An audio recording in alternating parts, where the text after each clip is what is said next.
नमो अरिहन्ताणं नमो सिद्धाणं नमो आयरीयाणं नमो वज्रायाणं नमो लोये सबसाहुणम् जीवं जीवं नवं जिणवरवसहेण जैन निड्डिठं देविन्दविन्दवन्दं वन्दे तं सबदा सरसा। ये महान ग्रंथ द्रव्य संग्रह, जिसमें 6 द्रव्य 50 पढ़ने के बाद 7 तत्व और 9 पदार्थ का स्वरूप हम लोग समझ रहे हैं। इसमें आसव तत्व का कथन पूर्ण हो गया था। बंध तत्व का कथन चालू किया था कल। भाव बंध और द्रव्य बंध क्या होता है वो गाथा पढ़ी थी अपन ने, गाथा नंबर 32। आज गाथा नंबर 33 बंध स्वरूप समझाने के लिए एक गाथा और है, उसको समझ लेते हैं। अथ तस्य एव बंधस्य गाथा पूर्वार्धेन प्रकृति बंध आदि भेद चतुष्टयम् कथयति, उत्तरार्धेन तु प्रकृति बंध आदि नाम कारणम चेति। अब गाथा के पूर्वार्ध से उसी बंध के प्रकृति बंध आदि 4 भेदों का कथन करते हैं और उत्तरार्ध से उनके कारण का कथन करते हैं। पूर्वार्ध यानी कि गाथा के शुरू में, गाथा के शुरू में हम बंध के प्रकार बताएंगे आपको, प्रकृति बंध आदि, और उत्तरार्ध में ये बंध होता क्यों है उसका कारण आपको यहाँ पे बताएंगे। ऐसे 2 लाइन में पूरा बंध का कथन हो जाएगा यहाँ पे। तो दो गाथा में पूरा अपना बंध का कथन कंप्लीट हो जाएगा। पढ़ते हैं गाथा। पयडिठिदी अणुभागप देश भेदादु चतुविधो बंधो जोगा पयणि पदेसा ठिदी अणुभागा कसाय दो होंती। ये पढ़ा हुआ है अपना 8वें अध्याय में तत्वार सूत्र के। अ, एक बार और गाथा देखते हैं, आपको शब्द समझ में आएंगे। पयणिठिदी अणुभागप देश भेदादु चतुविधो बंधो जोगा पयणि पदेसा ठिदी अणुभागा कसाय दो होंती। ठीक है गाथा। पयड़ी यानी प्रकृति, ठिदी यानी कि स्थिति, अणुभाग यानी अनुभाग, पदेश, पदेश यानी प्रदेश। तो 4 नाम भेद हो गए। भेदादु, ये भेद हैं कौन से? प्रकृति, प्रदेश, प्रकृति, स्थिति, अनुभाग और प्रदेश।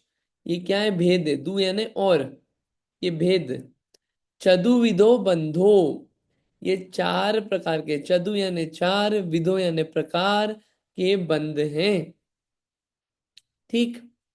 जोगा पैणी पदेसा, योग से प्रकृति और प्रदेश बंध होता है।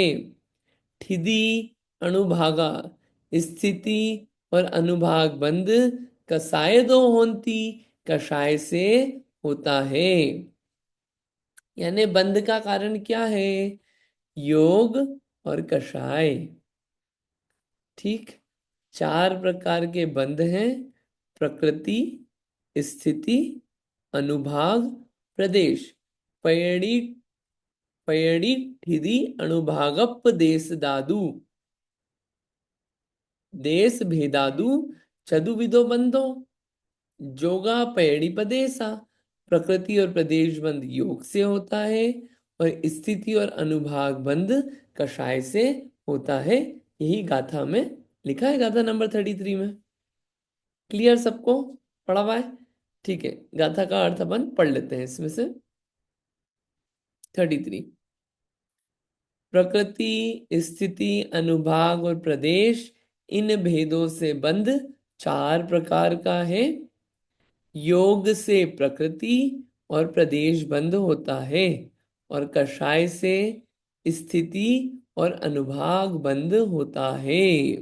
अब इसकी टीका में पूरा डिटेल आ जाएगा, उस डिटेल को अपन समझ लेते हैं। पढ़िए रीटा आंटी जी टीका।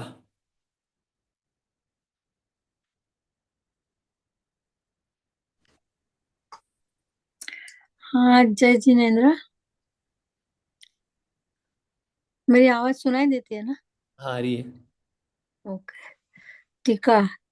पयदिथिति अणुभाग प देश भेदादु चौबिदो बंधो। प्रकृति, स्थिति, अनुभाग और प्रदेश के भेद से बंध चार प्रकार का है। उसका विस्तार। ज्ञानावरण कर्म का स्वभाव क्या है? जिस प्रकार पर्दा देव के मुख को ढक देता है, उसी प्रकार नानावरण कर्म ज्ञान को ढक देता है। दर्शनावरण कर्म का स्वभाव क्या है?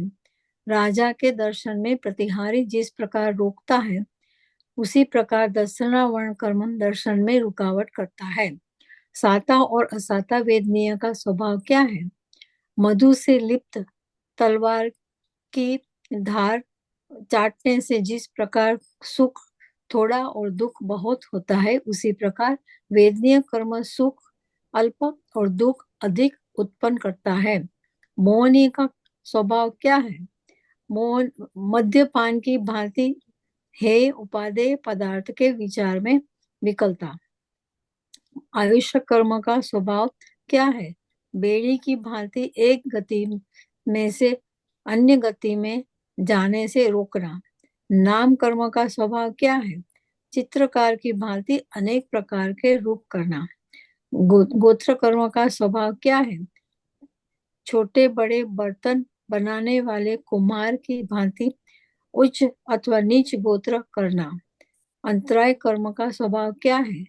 भंडारी की भांति दानादि कार्य में विघ्न करना।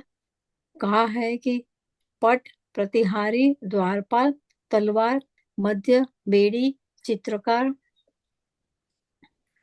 कुमार और भंडारी, इन आठों जैसा स्वभाव है, वैसा ही क्रम से ज्ञानावरण आदि आठों कर्मों का स्वभाव जानना। ये 8 दृष्टांतों के द्वारा प्रकृति बन जानना। प्रकृति बंध समझाने के लिए इतनी बात चली।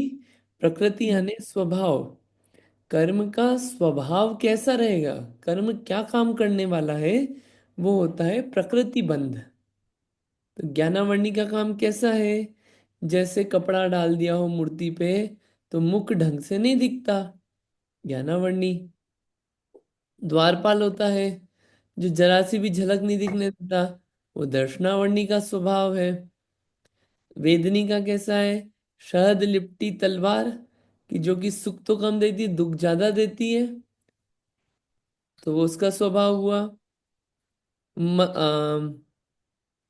मद्यपान, मोहनी कर्म का स्वभाव कैसा है? कि हे उपादेय का पदार्थ का विचार नहीं करने देता। बेड़ी क्या करती है? बांध के रखती है। वैसे ही आयु कर्म का स्वभाव है कि एक गति से दूसरी गति में जाने में रोकना। जब तक आयु कर्म है तब तक कोई कुछ कर नहीं सकता। नाम कर्म का क्या काम है? चित्रकार जैसा। चित्रकार जैसे अनेक चित्र बनाता है, वही नाम कर्म अनेक अनेक रूप बनाता है। गोत्र कर्म का क्या काम है? कुम्हार जैसे छोटे बड़े घड़े बनाता है। गोत्र कर्म वैसे उच्च नीच कुल में कार्यकारी होता है देने में। अंतराय कर्म का क्या कार्य है? भंडारी के जैसा है, जैसे दान आदि देने में विघ्न डालता है, वैसे ही अंतराय कर्म का स्वभाव है कि भंडारी की भांति। ऐसे आठों कर्मों का स्वभाव क्या होगा? सब एक जैसे नहीं है, सबका स्वभाव अलग है। तो कर्म जो बंधा है उसका स्वभाव क्या रहेगा, वो डिसाइड कैसे होता है? कौन सी प्रकृति बंधी है? प्रकृति बंध। ठीक, पहला पॉइंट। आगे पढ़िए प्लीज।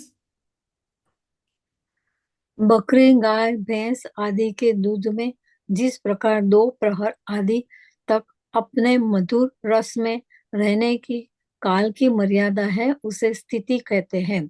उसी प्रकार जीव के प्रदेशों में जितने काल तक कर्म संबंध रूप से स्थिति है, उतने काल को स्थिति बन जानना।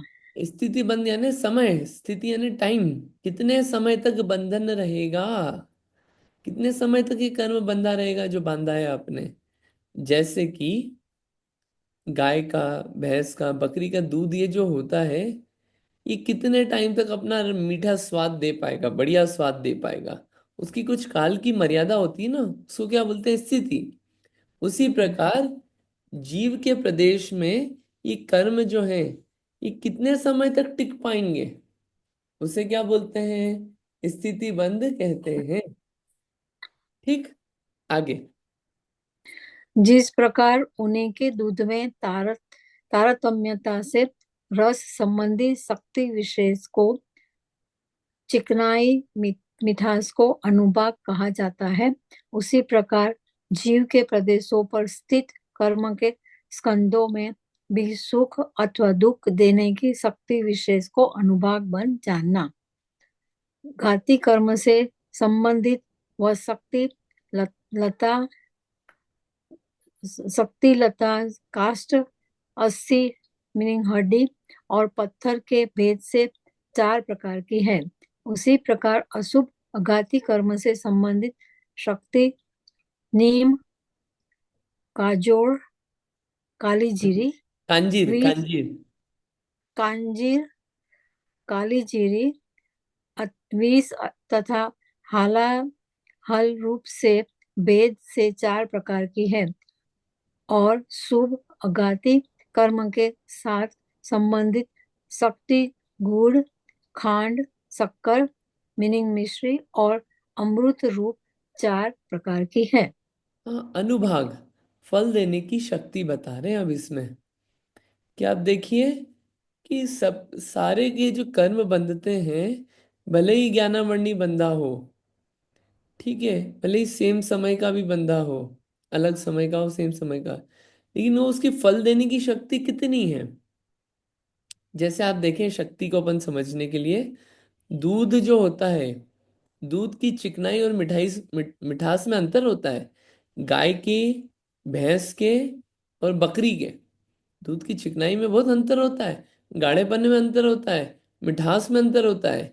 ये क्या है, उस दूध की शक्ति में अंतर है, रस संबंधी शक्ति। वो क्या है, अनुभाग।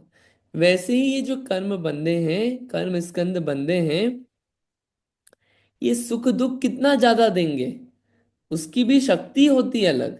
सारा एक जैसा सुख नहीं देंगे, सारा एक जैसा दुख नहीं देंगे, जो कर्म बंधे हैं सब अलग अलग देते हैं, उसमें भी वेरिएशन होते हैं। जैसे देखिए, घाती कर्म बंधे, घाती कर्म अपने कौन से, ज्ञानावर्णी, दर्शनावर्णी, मोहनी और अंतराय, ये 4 घाती कर्म हैं। घाती कर्म सारे पाप रूप ही हैं, पुण्य रूप नहीं होते इसमें कुछ भी, घाती कर्म। तो उनमें कैसी शक्ति होती है, लता, काष्ठ, हड्डी और पत्थर जैसी। ठीक। क्या होता है ये, पत्थर जैसा अगर फल दे रहा है वो, पत्थर कैसा होता है, एकदम कड़क, उसको हम मोड़ नहीं सकते बिल्कुल भी। हड्डी कैसे होती है, आसानी से नहीं मुड़ती, लेकिन बहुत मेहनत करोगे तो मुड़ जाएगी। काष्ठ यानी लकड़ी, लकड़ी को आप थोड़ा मेहनत करोगे मुड़ जाएगी। और लता कैसी है, जरा से में मुड़ जाएगी। तो ऐसे ही इसकी शक्ति समझना, पाप रूप कर्मों का उदय आएगा तो ये 4 रूप से आ सकता है, इसमें भी असंख्यात वेरिएशन हो जाएंगे। किसी को ज्ञानावर्णी बंदा तो पत्थर रूप से बंदा, पत्थर रूप अनुभाग दे रहा है। किसी को दे रहा है लता रूप से, कि ज्ञान इतना खुला हुआ है। ऐसे इसको समझना, घाती कर्म को। अब अघाती कर्म में 2 प्रकार के होते हैं, शुभ भी होते हैं, अशुभ भी होते हैं। शुभ यानी कि पुण्य का पुण्य रूप, और अशुभ यानी पाप रूप। एग्जाम्पल के लिए, मनुष्य आयु ये कौन सी है, शुभ में आती है। नरक आयु अशुभ में आती है। और एग्जाम्पल लेते हैं, सुस्वर, ये शुभ में आती है। और दुस्वर अशुभ में आती है। नीच गोत्र अशुभ में, उच्च गोत्र शुभ में। और एग्जाम्पल ऐसे लगा लेना आप। तो अशुभ कर्म का जो है वो फल कैसा होगा, नीम, कांजिर, विष, हलाहल। क्या होता है नीम, कांजिर, विष, हलाहल। नीम जो होता है वो कम कड़वा होता है, उससे ज्यादा कांजिर, उससे ज्यादा विष, जहर। और हलाहल, हलाहल उससे ज्यादा कड़वा होता है। क्या, तो ये क्या अशुभ है ना, तो अशुभ के लिए एग्जाम्पल वैसे ही लिए, नीम, कांजीर, विष, हलाहल, कड़वी चीजों के, कि उसका फल तो कड़वा ही होगा अशुभ कर्म का, लेकिन कड़वेपन में अंतर आ सकता है उसके, अशुभ पने में अंतर आ सकता है। शुभ कर्म का उदय कैसा होगा, गुड़, खांड, शर्करा और अमृत। अब शुभ कर्म है, पुण्य रूप है, तो उसका उदाहरण भी वैसा लिया कि गुड़ जैसा हो सकता है। गुड़ से ज्यादा मीठा क्या होता है? खांड। खांड से ज्यादा मीठा क्या होता है? शक्कर। और शक्कर से ज्यादा मीठा क्या होता है? अमृत। तो इस रूप में उसका फल आ सकता है अनुभाग, फल देने की शक्ति है। क्लियर हुआ ना? समझ में आ रहा है ये? तो कौन कौन सा हुआ? हाँ। प्रकृति, स्थिति और अनुभाग, ये तीन हो गए अपने। चलिए आगे हम्म। पढ़िए इसको, आगे पढ़िएगा। भैया ये हालाहल का क्या मीनिंग है? हलाहल पदार्थ होता है एक। क्या होता है? अच्छा। जैसे नीम है, कांजी है, विष है, ऐसे एक हलाहल भी एक चीज है। मतलब बहुत ज्यादा कड़वा होता है वो, मतलब इंसान खा ले तो बिल्कुल जला सा टच करते ही, जरा सा होते ही बिल्कुल पास में लाते ही मर जाए, इतना खतरनाक होता है वो। जहर तो खाओगे, अच्छा। बचेगा फिर मरोगे, कड़वापन होता है। तो ये जो अच्छा। चार चीज है, नीम, कांजी, हाँ। विष, हलाहल, ये क्या है? अशुभ कर्म का आपको बताता है। ठीक है। तो हाँ, थैंक यू। हाँ हाँ। आगे। आत्मा के एक एक प्रदेश पर सिद्धों के अनंतवें भाग प्रमाण और अभव्य जीवों की संख्या से अनंत गुणे अनंतानंत परमाणु प्रत्येक क्षण बंधते हैं, वह प्रदेश बंध है। अब देखिए, कर्म बंधे तो कितने कर्म बंध रहे हैं उसका भी हम आपको जवाब देंगे। क्या है? कि आत्मा के एक एक प्रदेश पे, आत्मा जितनी जगह घेर रहा है ना, उसको बोलते हैं प्रदेश। ठीक है। तो क्षेत्र कितना घेर रहा है, तो आत्मा के एक एक प्रदेश पे कितने हैं? जितने सिद्ध हो गए आज तक, उनके अनंतवें भाग। ठीक है, टोटल सिद्ध डिवाइडेड बाय अनंत। ठीक है। या फिर जितने अभव्य जीव हैं, उनसे अनंत गुणे, उनसे अनंत टाइम्स मल्टीप्लाई कर दो। ऐसे अनंत अनंत परमाणु हर क्षण बंधते हैं अपने आत्मा के साथ, कर्म परमाणु। ये क्या है? प्रदेश बंध। तो बंद आपको बताया कि देखो परमाणु भी बन रहे हैं, वो परमाणु का स्वभाव कैसा होगा, कौन से कर्म रूप होगा, कितने समय के लिए बंधा है, और उसके फल देने की शक्ति कितनी है, कितना सुख दुख दे सकते हैं वो कर्म। ऐसे बंध जो हैं, ये चार प्रकार के जानना चाहिए। ठीक है। इनसे बहुत क्लैरिटी बनती है कि वास्तव में कैसा कैसा काम हो रहा है, और कितनी क्लैरिटी से कर्म का स्वरूप यहाँ पे बताया गया है। ऐसा स्वरूप आपको कहीं और दर्शन में देखने को नहीं मिलेगा, कोई और फिलॉसफी में। चलिए आगे बढ़िएगा। अब बंध का कारण कहते हैं, जोगा पयडी पदेसा रि- रि- ठिणि अणुभागा कसायदो हुमते। हम्म। योग से प्रकृति और प्रदेश तथा कसाय से स्थिति और अनुभाग बंद होता है। इतना क्लैरिटी से लिखा है कि कौन हम्म। सा कर्म बंधेगा और कितने परमाणु आएंगे बंधन में, ये योग से डिसाइड होता है। मन वचन का योग जो कल पढ़े थे ना अपन ने, उन योगों से हाँ। डिसाइड होता है ये। कि आपने मन में विचार हुए, आपकी हलन चलन कार्य कैसा है, वचन कैसे निकले, वो सब चीजों से क्या डिसाइड होता है? कौन सा कर्म बंधेगा, उस कर्म का नेचर क्या होगा। एग्जाम्पल के लिए, कोई पढ़ रहा था, उसको पढ़ाई में विघ्न हो, आपने क्या करा? लाइट बंद कर दी। तो ये आपकी हरकत क्या थी? लाइट बंद करने रूप हरकत थी। तो अब कौन सा कर्म बांधे? तो उसके लिए जैसे एग्जाम्पल के लिए, ज्ञानावरणी और अंतराय, ये दो कर्म का बंध होगा। नेचर मतलब कर्म का क्या होगा? ज्ञानावरणी रूप और अंतराय रूप। ठीक है। आप खूब दुखियारे रहते हो, खूब रोते रहते हो, कौन सा कर्म बंधा? असाता वेदनीय। और व्रती जीवों की सेवा नहीं करते, व्रतियों या फिर व्रतियों की खूब सेवा करते हो, किसी जीव को कोई दुख नहीं हो इसलिए खूब मेहनत करते रहते हो, किसी जीव को मेरे कारण दुख नहीं हो, तो आपको कौन सा बंधा? साता वेद नहीं बंधा। तो हम्म। नेचर हुआ ना, कि आपकी हरकत क्या थी, आपका योग क्या था, परिस्पंदन किस रूप था, उससे डिसाइड होगा कर्म जो बंध रहा है वो अपना फल किस रूप में देगा, उसका स्वभाव क्या है। ठीक है। अब वो जो कर्म बंधा है, वो कितने टाइम के लिए बंधेगा और कितना सुख और दुख देगा, ठीक है। जैसे अंतराय बंधा था और ज्ञानावर्णी बंधा लाइट बंद करने पे, ठीक है, कोई पढ़ रहा था उसको डिस्टर्ब करा, अपने का अपना प्रयोजन था। तो उसमें अपने कितना उसके प्रति द्वेष था, कितना क्रोध था उसके लिए, उससे डिसाइड होगा स्थिति बंध, कितने टाइम के लिए बंधेगा। और अनुभाग बंध यानी कि कितना सुख दुख देगा अपने को, ये ज्ञानावर्णी कितना परेशान करेगा, वो किससे डिसाइड होगा? अनुभाग बंध से। ऐसे ही बाकी सारे कर्मों में आप लगा लेना। यानी कि कषाय से डिसाइड होता है स्थिति और अनुभाग, और योग से डिसाइड होता है प्रकृति और प्रदेश। क्लियर इतना? आगे चलते हैं अपन, आगे पढ़िएगा। विस्तार।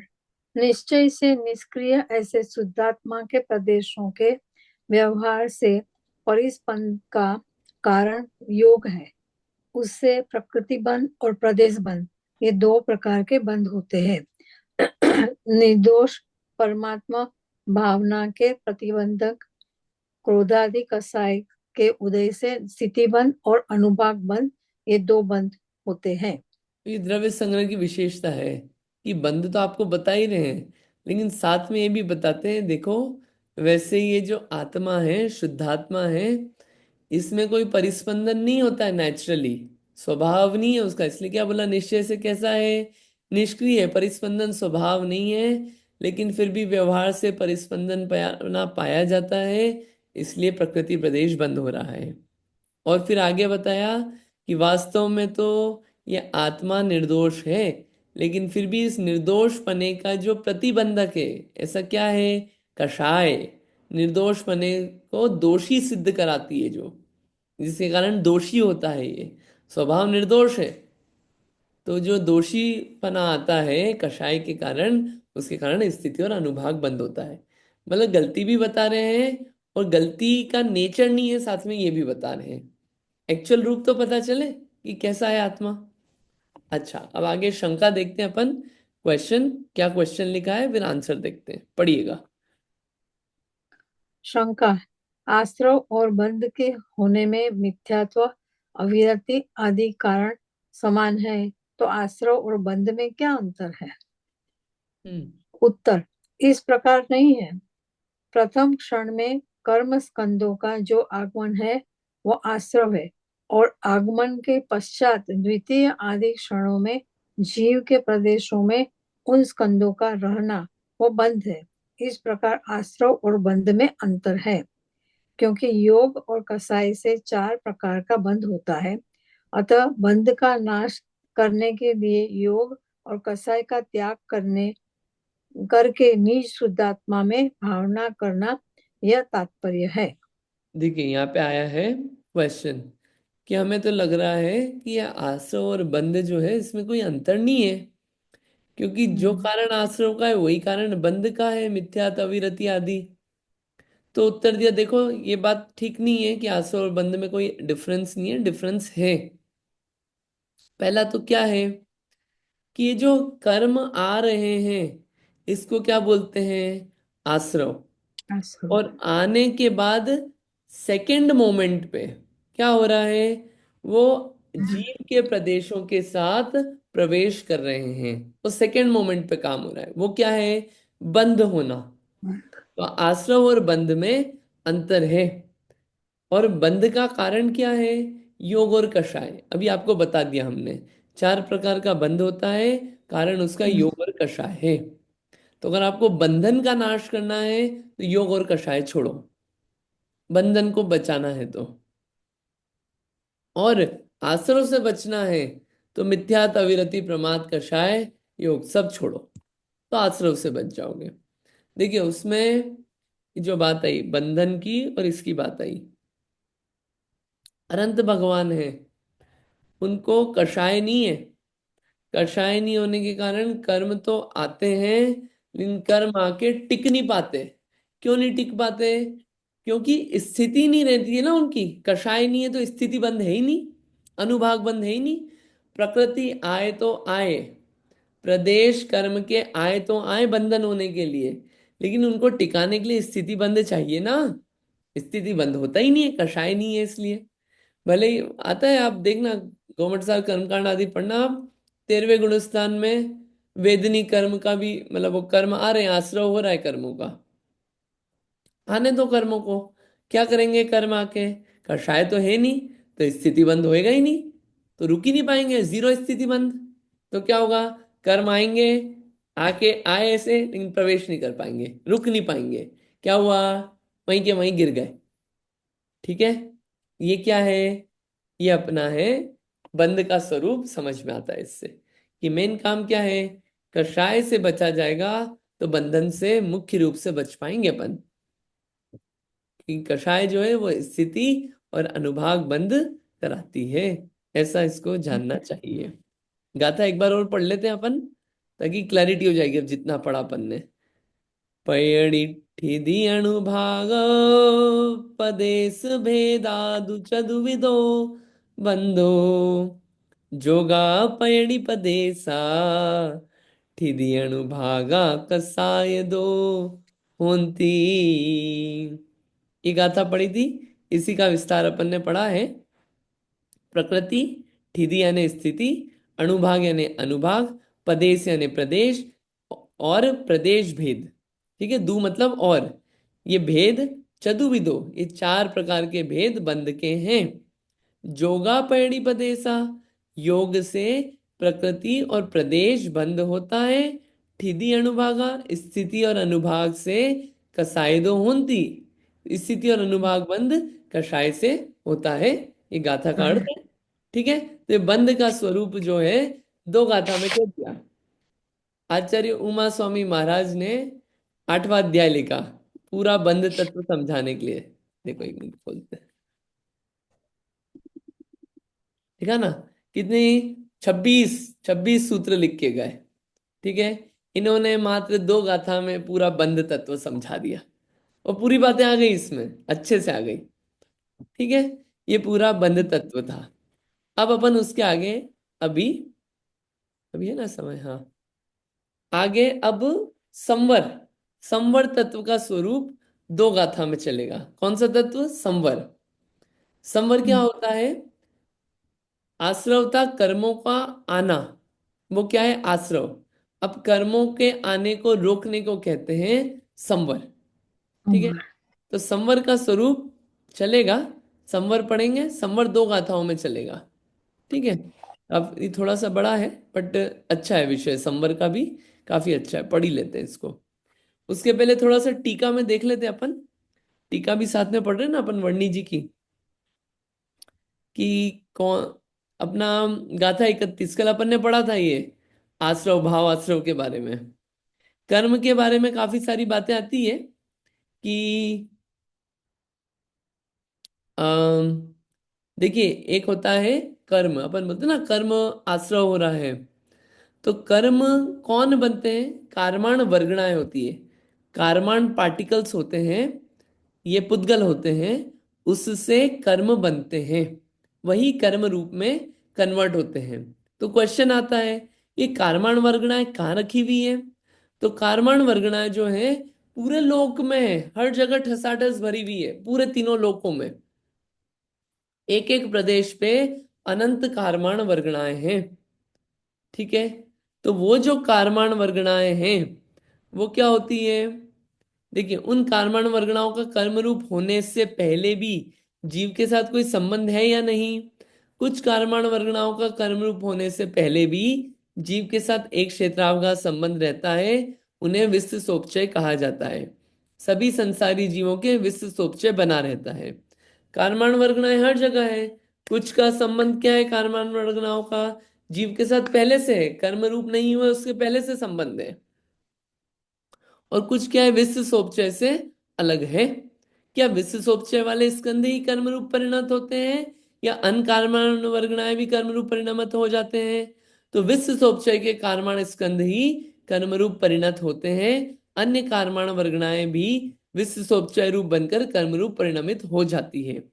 जो विश्व सोपचय रूप होगी, जीव के साथ जिन कार्बन वर्गणाओं का संबंध होगा वही कर्म रूप में परिणमित होगी। जो बाकी है वो अगर विश्व सोपचय बन गई तो कर्म रूप बन सकती है। जीव के साथ संबंध जरूरी है, क्योंकि जीव गड़बड़ नहीं करेगा तो ये कर्म रूप कैसे बनेगी? नहीं बन पाएगी, निमित्त नैमित्तिक संबंध है। कर्म हम सबको पता है, घाती कर्म और अघाती कर्म होते हैं। घाती कर्म जीव के अनुजीवी गुणों का घात करते हैं, और अघाती कर्म जो है वो प्रतिजीवी गुणों का घात करते हैं। ये अनुजीवी प्रतिजीवी गुण क्या होते हैं? अनुजीवी उन्हें कहते हैं जो जीव के स्वयं के भावात्मक गुण हो, यानी कि जैसे फॉर एग्जाम्पल ज्ञान, दर्शन, सुख, वीर्य, सम्यक्त्व, चारित्र, ये क्या है? जीव के अनुजीवी गुण हैं। जीव के प्रतिजीवी गुण क्या है? कि जो कि डायरेक्टली जीव के भावात्मक पने से संबंधित ना हो। फॉर एग्जाम्पल के लिए अगुरु लघुत्व, सूक्ष्मत्व, अवगाहनत्व, अव्याबाधत्व, ये चार क्या है? ये प्रतिजीवी गुण हैं। घाती कर्म, अघाती कर्म आपको पता है, अभी अपनी बात हुई है, उसको हम विशेष नहीं पढ़ रहे। आपसे एक क्वेश्चन पूछ लेते हैं। क्या जिनको मति ज्ञान है, श्रुत ज्ञान है, अवधि ज्ञान है, मनापर्य ज्ञान है, क्या उनको मति ज्ञानावरण, श्रुत ज्ञानावरण, अवधि ज्ञानावरण और मनापर्य ज्ञानावरण कर्म का उदय है क्या? ये क्वेश्चन है मेरा, आपको इस बात का जवाब देना है। क्वेश्चन समझ में आया ना? ये बात का जवाब दीजिए आप तो। क्या जिनको मति श्रुत अवधि मन पर ये ज्ञान है, उनको मति ज्ञानावरण, श्रुत ज्ञानावरण, अवधि ज्ञानावरण, मन पर ये ज्ञानावरण कर्म का उदय है क्या? बोलिए, बोलिए क्या जवाब है?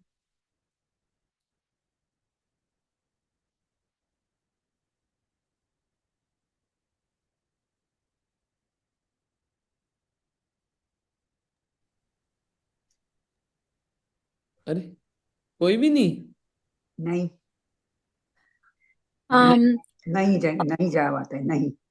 अच्छा, और किसी का जवाब? मति ज्ञान श्रुत ज्ञान, उस मति ज्ञान वर्णीय होता है तो हाँ, आवरण है उन। मैं ओनली मति ज्ञान। मैं बोल रहा हूँ मति ज्ञान है, तो क्या मति ज्ञानावरण कर्म है क्या उदय?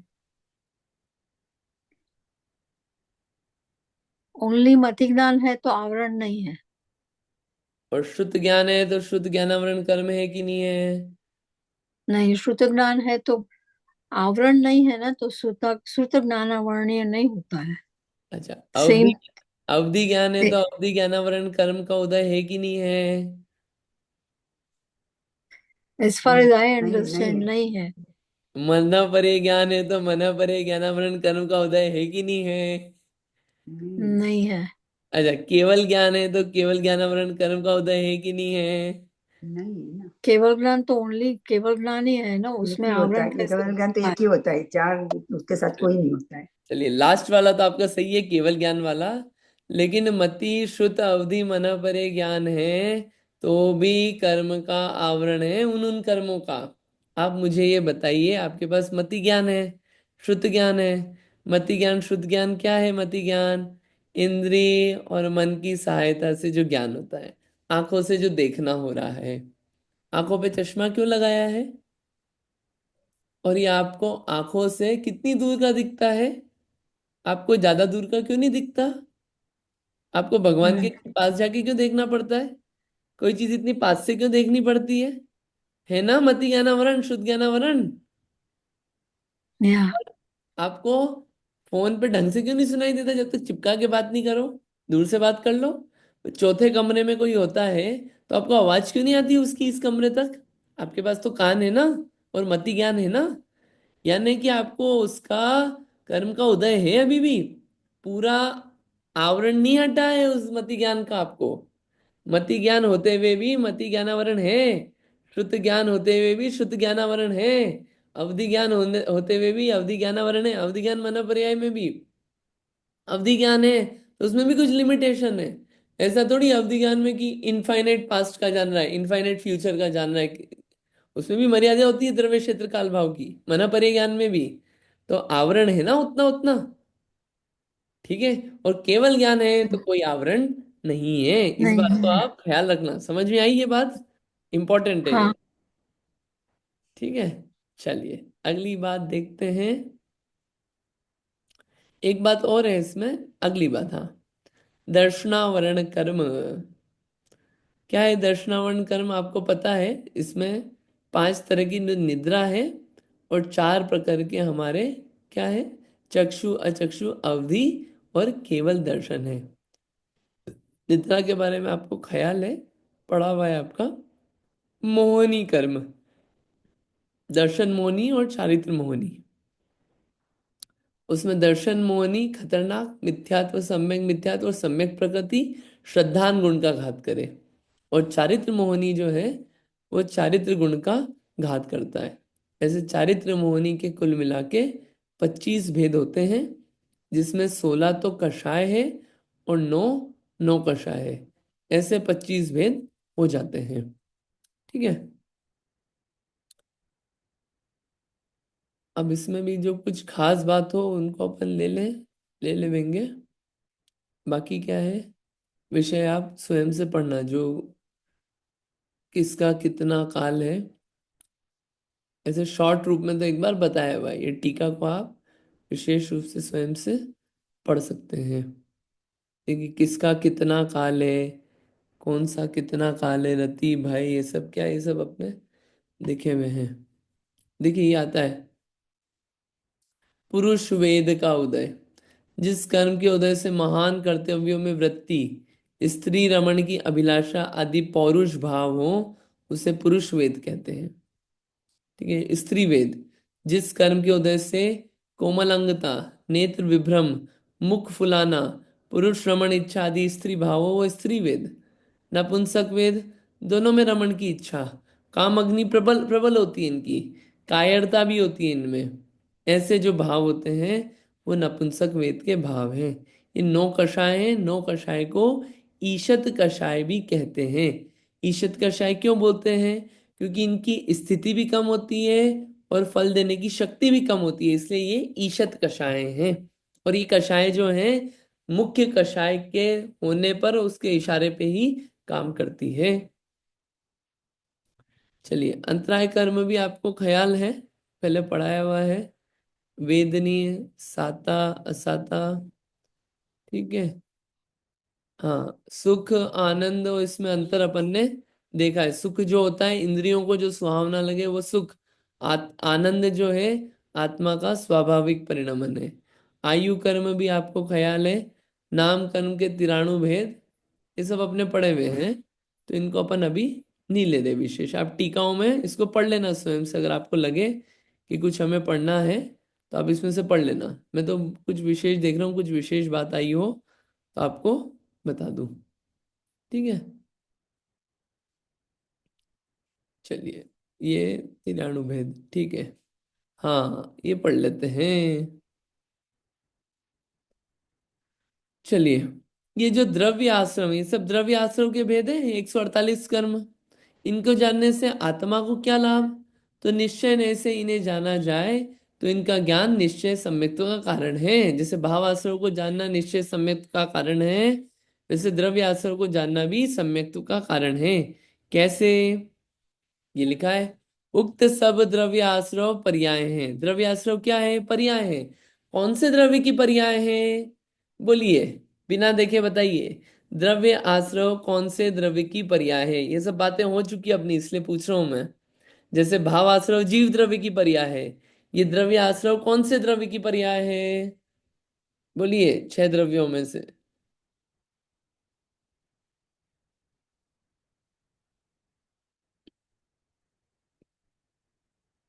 अरे कोई भी नहीं, सीरियसली, ये तो बताया है। उद्गल द्रव्य, द्रव्य। हाँ पुद्गल द्रव्य, बिल्कुल सही बात है। ये द्रव्य आश्रम क्या है? ये कर्म है। कर्म अभी तो बोला अपन ने, कार्माण वर्गणाएं हैं। कार्माण वर्गणा कर्म रूप बनती है। कार्माण वर्गणाएं क्या है? पुद्गल द्रव्य है। पुद्गल द्रव्य की पर्याय है या अवस्था है। कार्माण वर्गणाएं किस में कन्वर्ट हो गई? कर्म में कन्वर्ट हो गई, तो वो अवस्था है ना उसकी, उस इंस्टेंस पे, तो वो क्या है? पर्याय कहलाती है, अवस्था है। द्रव्य आश्रव पर्याय है पुद्गल द्रव्य की।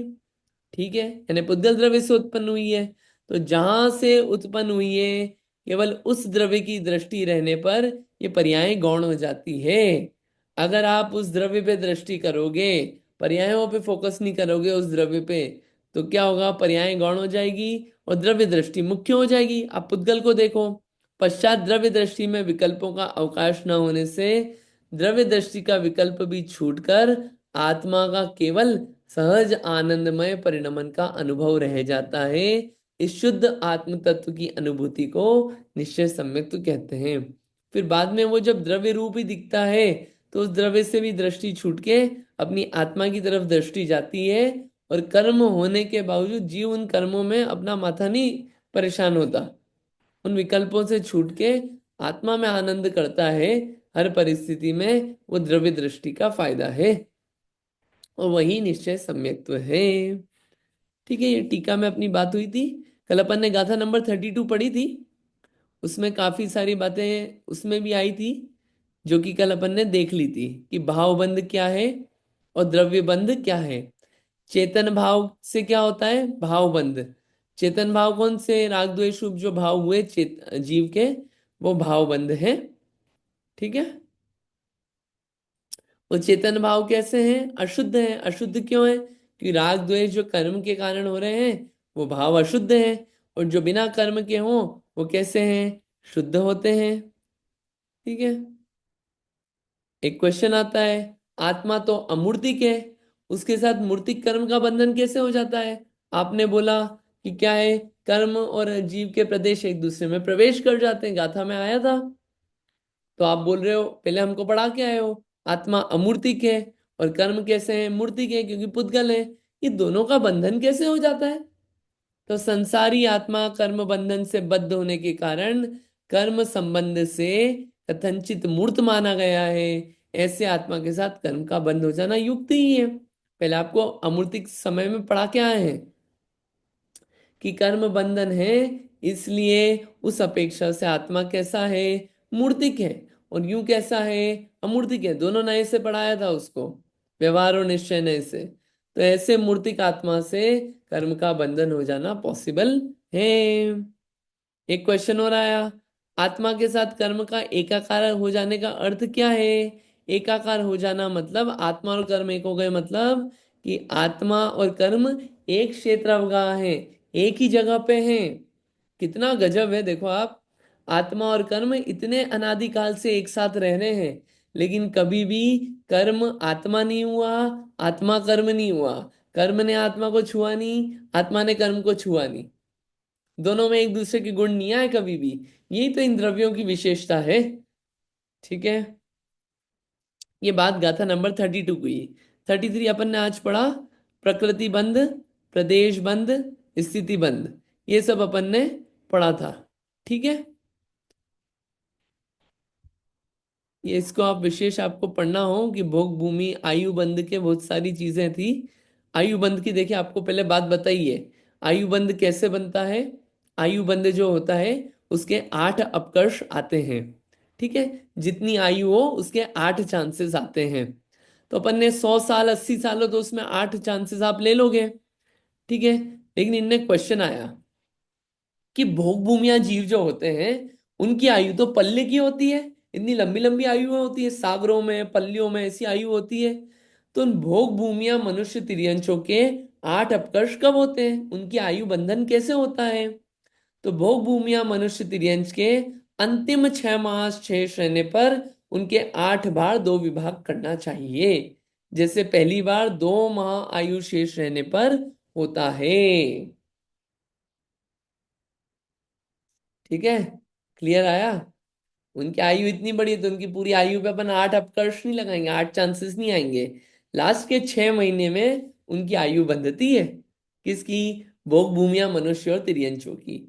और जो भोग भूमिया मनुष्य तिर्यंच हैं, ये देवगति में ही जाते हैं, ये नरक, तिर्यंच और मनुष्य में नहीं उत्पन्न होते। सम्यक दृष्टि है तो ऊपर देवों में बनेगा, और मिथ्या दृष्टि है तो कहाँ पे जाएगा, भवनवासी व्यंतर ज्योतिष में जाएगा। ठीक है, चलिए, अस्थिर भोग भूमिया के नर व तिर्यंचों में अपकर्ष कैसे होते हैं।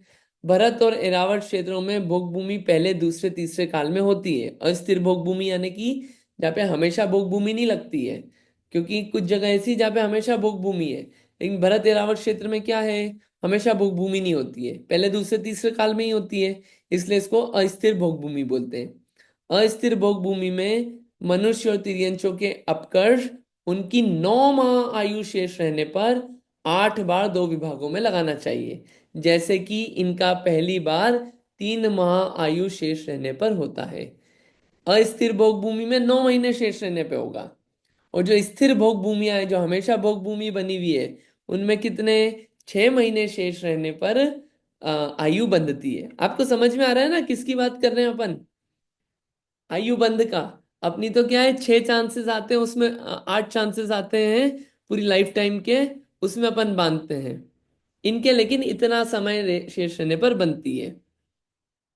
ऐसे ही देव और नारकियों के लगाना, देव और नारकियों के 6 माह शेष रहने पर 8 चांसेस आते हैं, उसमें आयु बंधती है। एक केंद्रियाधिक असंगी जीवों का आयु बंध का अपकर्ष कब होता है, तो एक केंद्रियाधिक असंगी जीवों का अपकर्ष कर्म भूमिया की तरह समस्त आयु के 8 बार 2 विभागों में लगा लेना चाहिए। यानी कि एक केंद्रियाधिक जो जीव है, उनका आयु बंधन अपने कर्म भूमि जीवों की तरह ही होता है। ठीक है, ये कर्म बंधन का था। स्थिति बंध अपन ने पढ़ लिया था। स्थिति बंध एक एक कर्म की अलग अलग है। ज्ञानावर्णी कर्म की मैक्सिमम 30 कोड़ा कोड़ी सागर है। कोड़ा कोड़ी यानी कि 1 करोड़ मल्टीप्लाइड बाय 1 करोड़, 10 की पावर 14 मल्टीप्लाइड बाय 1 सागर मल्टीप्लाइड बाय 30, यानी 30 सागर मल्टीप्लाइड बाय 10 की power 14, that is equals to 30 कोड़ा कोड़ी सागर। ज्ञानावर्णी कर्म की मैक्सिमम इतनी है। बांधने में समय कितना लगता है ज्ञानावर्णी कर्म, एक समय, और बंधता कितने समय के लिए है, 30 कोड़ा कोड़ी सागर। दर्शनावर्णी भी 30 कोड़ा कोड़ी सागर। मोहनी कर्म 70 कोड़ा कोड़ी सागर। 70 कोड़ा कोड़ी सागर खत्म करने में कितने भाव निकल जाते हैं, अगर अच्छे से नहीं करी जाए मेहनत तो, और कोई व्यवस्थित ध्यान लगाए तो फटाफट भी अंतर मुहूर्त में सब काम हो जाए। अंतराय कर्म 30 कोड़ा कोड़ी सागर। जरा सा किसी को विघ्न पहुंचाया अपन ने, तो हो सकता है अपने को उत्कृष्ट बंद भी हो जाए, 30 कोड़ा कोड़ी सागर। पर कषाय कितनी है उस पर डिपेंड करती है स्थिति। वेदनी कर्म 30 कोड़ा कोड़ी सागर। आयु कर्म की मैक्सिमम 33 सागर, 7वां नरक और ऊपर सर्वार्थ सिद्धि। नाम कर्म की 20 कोड़ा कोड़ी सागर मैक्सिमम, और गोत्र कर्म की 20 कोड़ा कोड़ी सागर। मतलब 3 4 नंबर हैं, 30 70 20 33। ठीक है, चलिए, ये थोड़ी बातें हुई। कर्मों की जगन्य स्थिति भी होती है, वो तो मैक्सिमम थी। जगन्य अंतर्मूर्त होती है, मिनिमम कितना बंदेगा अंतर्मूर्त के लिए, ज्ञानावर्णी दर्शनावर्णी अंतर्मूर्त के लिए, मोहनी अंतर्मूर्त के लिए, अंतराय अंतर्मूर्त के लिए, वेदनी 12 मूर्त के लिए, आयु कर्म अंतर्मूर्त के लिए, नाम कर्म 8 मूर्त के लिए, और गोत्र कर्म 8 मूर्त के लिए। ऐसे सबका समय जो है अलग अलग होता है। अनुभाग बंध बताया था अभी आपको। अनुभाग बंध क्या होता है, देखिए लिखा है यहाँ पे, जगन स्थिति कौन बांधता है, आयु कर्म को छोड़कर बाकी सब कर्मों की जगन स्थितियों को उपशम श्रेणी और शपक श्रेणी होने वाले मुनि वृषभ ही बांधते हैं। क्या, सबसे कम अगर कर्म बांधना है तो वो शपक श्रेणी और उपशम श्रेणी वाले ही बांधते हैं। अपन लोग मिनिमम नहीं बांधते, अच्छा खासा बंध रहा है अपने को। और आयु कर्म जो है, वो जगन्य स्थिति कौन बांधता है, शुद्र बंध वाले जीव निगोदिया जीव होते हैं, वो कम आयु वाले होते हैं। अनुभाग बंध सुख दुख देने की शक्ति अपन ने अभी पढ़ा था। अनुभाग बंध भी अपन ने 4 तरह का भी पढ़ा। ये भी होता है मंद, मंद तीव्र, तीव्र मंद और तीव्र, ये भेद भी होते हैं, जो कि ठीक बात है। ठीक है, लता दारू गुण खांड शर्करा, ये सब अपन ने पढ़ लिया। प्रदेश बंद भी अभी अपन ने पढ़ा था, कितने कर्म परमाणु होते हैं वो भी। चलो एक क्वेश्चन आता है कि देखो, कर्म परमाणु आ रहे हैं, कितने कर्म परमाणु किसको देना है। जैसे मान लीजिए 1000 कर्म परमाणु एक समय में बन रहे हैं। ठीक है, तो 1000 कर्म परमाणु एक समय में अपन 7 कर्म तो बांध ही रहे हैं मिनिमम, आयु कर्म हमेशा नहीं बंधता है। तो 7 कर्मों में 1000 कर्म परमाणु को कैसे अपन बांटे? क्या इक्वल डिस्ट्रीब्यूशन होगा या कैसे डिस्ट्रीब्यूशन होगा? और इस बंटवारे को कौन करेगा? तो लिखा है कि कर्म परमाणुओं का बंटवारा विभाग स्वयं हो जाता है। 35 नंबर का क्वेश्चन। इस विभाग भी कारण वह परिणाम है जो बंध का कारण है। एग्जाम्पल के लिए, भोजन करने के बाद पेट में जो आहार पहुंचा, उसमें से कितने भोजन से खून बनेगा, कितने से मल बनेगा, ये बंटवारा स्वयं हो जाता है। किसी को पकड़ पकड़ के करना नहीं पड़ता। चलो आज 1 किलो अनार खाया है, तो उससे 1 किलो अनार में से 500 ग्राम तो खून बन जाए, 200 ग्राम दूसरा रस बन जाए, 300 ग्राम मल में चले जाए। नहीं, ये बंटवारा स्वयं होता है। ऐसे ही कर्म का कितने परमाणु कौन से जाएंगे, ये बंटवारा स्वयं होता है। ठीक है, ये बंध के कारण अपन ने देख लिए थे, कषाय आदि। ठीक है, एक क्वेश्चन आया है इसमें कि योग और कषाय में से पहले कौन नष्ट होता है, जो बंध के कारण है? तो योग और कषाय में से पहले कषाय जाती है, बाद में योग जाता है। कषाय पूरी गई, बाद में क्या बन गए? अरहंत बन गए। उसके बाद योग गया 14वें गुण स्थान में, अयोग केवली हो गए, और फिर सिद्ध बन गए। अपन बोलते हैं ना, योग निरोध हुआ था किसकी? 14 की रात को, है ना, और दिवाली मनाई, फिर हमने योग निरोध हो गया, निर्वाण प्राप्त किया। ठीक है, 10वें गुण स्थान में कषाय पूरी चली जाती है। अगला क्वेश्चन आता है, योग और कषाय का त्याग किस प्रकार होगा? योग और कषाय को हम भी त्यागना चाहते हैं, हमको भी ये कर्म नहीं बांधना। कैसे होगा काम? काम कैसे होगा आप ये बताओ। तो मैं ध्रुव आत्मा निष्क्रिय और निष्कषाय हूं, इस प्रकार की प्रतीति पूर्वक भावना से योग और कषाय की उपेक्षा होकर शुद्ध आत्म तत्व की अभिमुखता होती है। इस पुरुषार्थ के बल से योग और कषाय भी समुच्छिन्न हो जाता है। अपने आप को ऐसा अनुभव करना, अपनी शुद्धता की तरफ ध्यान जाना, ये अनुभव होना अपने आत्मा के शुद्ध स्वरूप का, उससे सारा काम होता है। आत्मा की तरफ पहुंच के ये सब काम होता है। ठीक है, गाथा नंबर 33 तक अपन ने पूरी टीका भी पढ़ ली। अब इसके बाद संवर तत्व का वर्णन जो है वो अपन क्या करेंगे, अगले हफ्ते से पढ़ेंगे। कि संवर अगले हफ्ते चलेगा, संवर, निर्जरा, मोक्ष, पुण्य, पाप, दूसरा अधिकार पूर्ण हो जाएगा अगले हफ्ते तक, जनवरी एंड तक। फिर फरवरी में अपन पढ़ेंगे तीसरा अधिकार, और अपना द्रव्य संग्रह पूर्ण हो जाएगा। आप गाथा याद करना। ठीक है, समझ में आ रहा है? फास्ट तो नहीं हो रहा है? आई होप क्लियर हो रही होंगी चीजें। अब अपन संवर तत्व को अगली बार पढ़ेंगे, समय वैसे भी अपना हो गया है। ठीक है, आप लोग पढ़िएगा। जिनवाणी स्तुति कर लेते हैं। जावाणी के ज्ञान से सूझे लो कालो, सोवाणी मस्तक नमो सदा दे मूढ़ो। है जिनवाणी भारती सोई जपो दिन रहन, जो तेरी शरणा गए सो पावे सुख चैन। जिनवाणी माता की जय। 9 बार नमोकार मंत्र।